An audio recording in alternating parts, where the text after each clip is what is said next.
అదే RTV app వార్తల్ని క్షణాల్లో చదివే అవకాశం ఉంటుంది. ఒక న్యూస్ పేపర్, ఒక టెలివిజన్ ఛానల్ మీ చేతుల్లో ఎప్పుడూ ఉంటాయి. 2024లో వైసీపీ ప్రభుత్వం ఓటమి చెందిన తర్వాత కాస్త 3 నెలల పాటు పార్టీలో ఎవరుంటారు, ఎవరు వెళ్ళిపోతున్నారు అనే ఒక చర్చలు జరిగాయి. వరుసగా కూడా ఇటీవల కాలంలో కీలక నేతలందరూ కూడా పార్టీని వీడుతున్న నేపథ్యం. ఈ పార్టీని వీడుతున్న నేపథ్యంలో పార్టీ ఒక్కసారిగా అంతర్ధర్మం చేసుకుంటుంది. ఎందుకు పార్టీని వీడాల్సి వస్తుంది, ఎవరు తమకి అంటిపెట్టుకున్న నాయకులు ఎవరు, మనల్ని ఎవరు విడిపోతున్నారు అనే ఒక చర్చ అయితే జరుగుతున్న నేపథ్యంలో ప్రధానంగా లక్ష్మీ పార్వతి వ్యవహారం ఈరోజు ఆమెకి ఇచ్చిన పదవి అంత చర్చ జరుగుతున్న పరిస్థితి. లక్ష్మీ పార్వతికి ఇప్పుడు ప్రధాన కార్యదర్శి పదవి ఇవ్వడం అనే దాని మీద ఒక పెద్ద చర్చ జరుగుతుంది. లక్ష్మీ పార్వతికి వైసీపీ పార్టీ ప్రధాన కార్యదర్శి పదవి ఎందుకు ఇచ్చారు, ఎందుకు ఆమె అవసరాలని ఉపయోగించుకోవాలనుకుంటుంది ఆ పార్టీ అనే దాని మీద పెద్ద ఎత్తున చర్చ జరుగుతున్న పరిస్థితి అయితే ఉంది. లక్ష్మీ పార్వతికి సంబంధించి మనకు తెలుసు, లక్ష్మీ పార్వతి మొదటి నుంచి కూడా వైసీపీ పార్టీని నమ్ముకొని ఆమె ఆ పార్టీలోనే కొనసాగుతూ ఉన్నారు.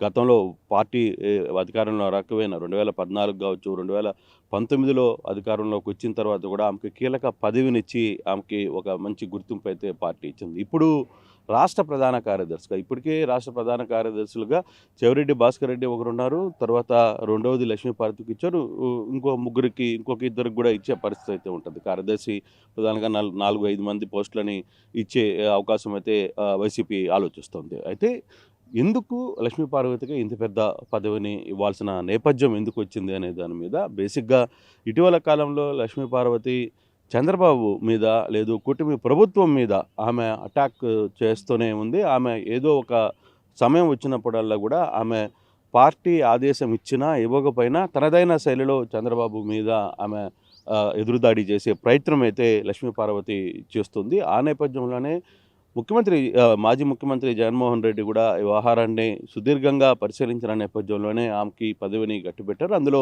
మహిళ కూడా కావడంతో ప్రధానంగా ఇప్పుడు కూటమి ప్రభుత్వం మీద ఎవరైతే ఎదురుదాడి చేయాలి అని ప్రయత్నిస్తారో వాళ్ళకి కొంత ఇంపార్టెన్స్ ఇచ్చే ఒక ప్రయత్నం వైసీపీ పార్టీ చేస్తుంది అనేది చాలా స్పష్టంగా అర్థమవుతుంది. అందులో భాగంగానే అంటే దీని వెనకాల ఒక వ్యూహం కూడా ఉంది. ఎందుకంటే మొన్న అల్లు అర్జున్ అరెస్టు నేపథ్యంలో జగన్ ఇచ్చిన ట్వీట్ కంటే ముందే, జగన్ ట్వీట్ను చేయడానికంటే ముందే బహుశా లక్ష్మీ పార్వతి పెట్టిన ప్రెస్ మీట్, దీని వెనకాల చంద్రబాబు కూటమి ప్రభుత్వం కొన్ని శక్తులు పనిచేసాయి. దీని వెనకాల చాలా పెద్ద కుట్ర జరిగింది అల్లు అర్జున్ వ్యవహారం మీద. అంటే ఆ కంటెంట్ ఆమె మాట్లాడడం వ్యవహారంలోనే కొంత జగన్ ఈ వ్యవహారం మీద ఇన్స్పైర్ అయ్యారు అనేది. అయితే ఇప్పుడు రాబోయే రోజుల్లో పార్టీ కూడా ఇక రోడ్ల మీదకి 6 నెలలు ప్రభుత్వంకి మేము టైం ఇస్తున్నాం, ఈ 6 నెలలు టైం సరిపోయింది. ఇప్పుడు ఇక ప్రభుత్వం రోడ్డు మీదకి రావాల్సిన, అంటే ప్రభుత్వం చేస్తున్న వైఫల్యాలను వెంటకట్టడానికి పార్టీ ఇక రోడ్ల మీదకి రావాల్సిన పరిస్థితి ఉంది అని చెప్తున్నారు. అందుకే మొన్న రైతులకు సంబంధించిన నిరసన కార్యక్రమం కూడా రాష్ట్ర వ్యాప్తంగా పిలుపుచ్చాడు, రైతు నేడు అనే కంటెంట్ మీద. సో ఈ యాంగిల్లో ఎక్కడికక్కడ ఈ వ్యవహారాన్ని ముందుగా తీసుకువెళ్ళే ప్రయత్నం అయితే ఒకవైపు పార్టీ చేస్తున్నప్పటికీ, అయితే ఇప్పుడు తిరిగి జనవరి తర్వాత కూడా జగన్మోహన్ రెడ్డి నేరుగా ఒక్కొక్క నియోజకవర్గంలో 2-3 రోజులు ఉండే ప్రయత్నం ఆయన కూడా షెడ్యూల్ చెప్తున్నారు. ఆయన కూడా క్లియర్గా చెప్పారు, నేను జనవరి తర్వాత ప్రతి నియోజకవర్గంలో ప్రతి కార్యకర్తను కలుస్తాను. ఇటీవల సోషల్ మీడియా కంటెంట్ కావచ్చు, లేకపోతే ఇతర సంబంధించిన వ్యవహారాల్లో చాలా వ్యవహారాల్లో చాలామంది వైసీపీ క్యాడర్ని అరెస్ట్ చేయడం, వాళ్ళందరినీ కూడా జైల్లో పెట్టడం, వాళ్ళ మీద జరుగుతున్న దాడులు, కొంతమంది ఇటీవల జరిగిన వరుసగా కొన్ని సంఘటనలు, వీటన్నిటిని కూడా జగన్మోహన్ రెడ్డి ఈ వ్యవహారం మీద ప్రతి ఒక్కరిని కలిసే ప్రయత్నం చేయాలనేది ఆయన ఆలోచిస్తున్నారు. ఆ నేపథ్యంలోనే ఈ లోపలే, అంటే జనవరి 15వ తారీఖు లోపలే పార్టీ క్యాడర్, అంటే పార్టీ నుంచి వీడిపోయే వాళ్ళ గురించి జగన్మోహన్ రెడ్డి దాని గురించి మాట్లాడడం ఆయనే పెద్ద పట్టించుకోవట్లేదు. పోయేవాళ్ళు పోండి, ఉండేవాళ్ళు ఉంటారు, నా మీద నమ్మకం ఉండేవాళ్ళు ఉంటారు అనేది జగన్మోహన్ రెడ్డి మాట్లాడుతున్న పరిస్థితి.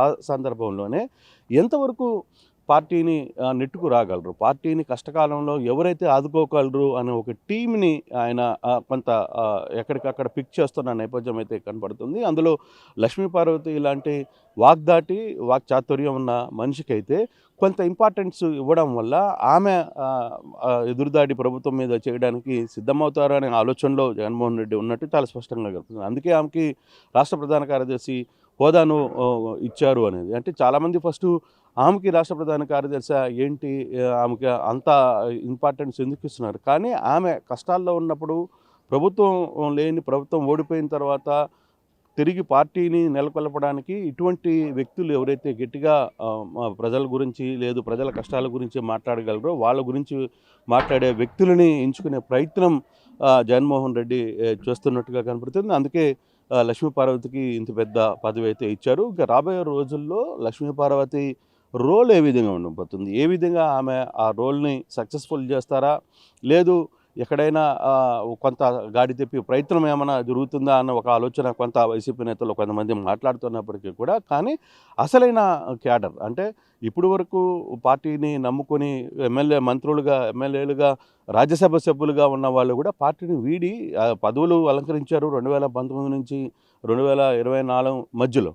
పదవులు ఎప్పుడైతే పోయిందో, ప్రభుత్వం ఓడిపోయిందో, పార్టీ ఓడిపోయిందో, వెంటనే ప్రభుత్వం తరఫున ప్రభుత్వం అంటే ఏదైతే కూటమి ప్రభుత్వం మీద టార్గెట్ చేసో లేకపోతే వాళ్ళని మాట్లాడాల్సిన పరిస్థితి ఉంటే ఆ టైంలోనే వీళ్ళందరూ కూడా పార్టీని వీడే వెళ్ళిపోతున్నారు. చాలా మనం చూసాం. ఇప్పటికే 3 రాజ్యసభ సీట్లు ఖాళీ అయినాయి, ఎమ్మెల్సీలు ఖాళీ అయిపోతున్నారు, కొంతమంది మాజీ మంత్రులు పదవుల్ని త్యాగం చేస్తున్నారు, ఎంపీలుగా చేసిన వాళ్ళు రాజీనామా చేసి పార్టీని వీడి వెళ్ళిపోతున్నారు.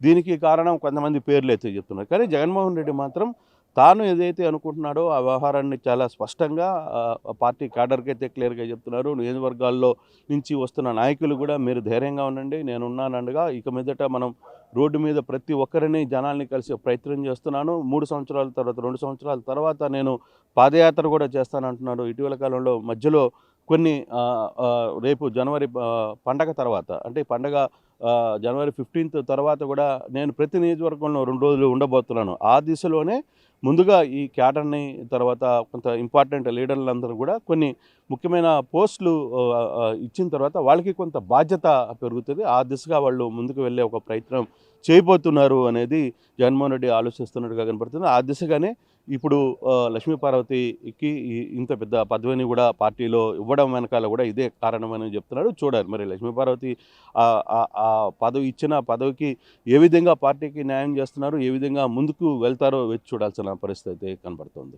మరిన్ని వీడియోస్ కోసం ఛానల్ ని సబ్స్క్రైబ్ చేయండి. లేటెస్ట్ అప్డేట్స్ కోసం వాట్సాప్ ఛానల్ ని ఫాలో అవ్వండి. ఆ లింక్ డిస్క్రిప్షన్ లో ఉంది.